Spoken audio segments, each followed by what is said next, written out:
Congratulations and Jubilee blessings to the Jesus Youth of Kuwait.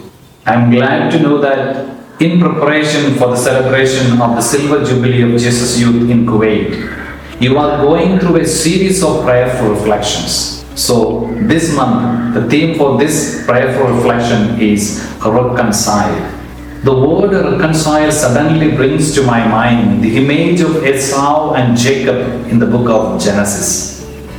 Jacob cheated Esau, his elder brother, and ran away to a distant land to his uncle Laban. After about 2 decades, Jacob returns to his father's house. On hearing that his elder brother Esau is coming to meet him with 400 strong men, Jacob becomes terrified.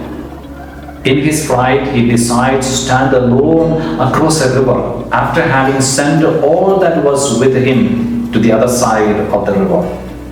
That night, he encounters God. The next day, in the morning, Jacob goes to the forefront of all his belongings and makes 7 deep bows to the ground as he moved forward on his way. As he made the 7th deep bow and rose, Esau was in front of him. And Esau ran to Jacob, embraced and kissed him. Then Jacob said, "For truly to see your face is like seeing the face of God."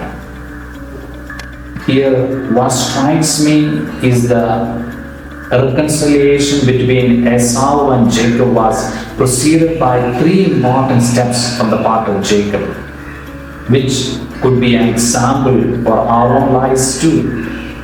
First of all, he decided to stand alone in silence and prayer. Secondly, Jacob had an encounter with God. And thirdly, this led him to a 3rd step, which is Jacob humbles himself. Remember, God sent His only Son to reconcile us to God. And Jesus reconciled us to God by humbling Himself, taking the form of a human, becoming obedient unto death, even death on a cross. The biblical concept of Jubilee found in the book of Leviticus signifies Jubilee as a time of liberation, restoration and forgiveness. In other words, reconciliation lies at the heart of Jubilee, offering pathway towards healing fractured relationships and bridging divides that may have lingered for years. Some time ago, I was celebrating Holy Mass for a small group of Jesus Youth leaders.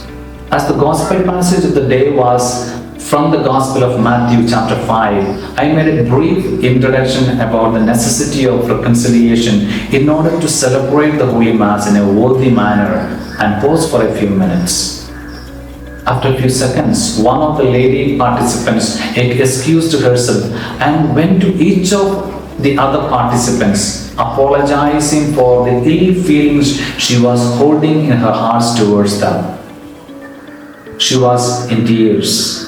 What followed was amazing. Every participant of the Holy Mass went around and many of them in tears, sincerely apologizing and seeking pardon to each other.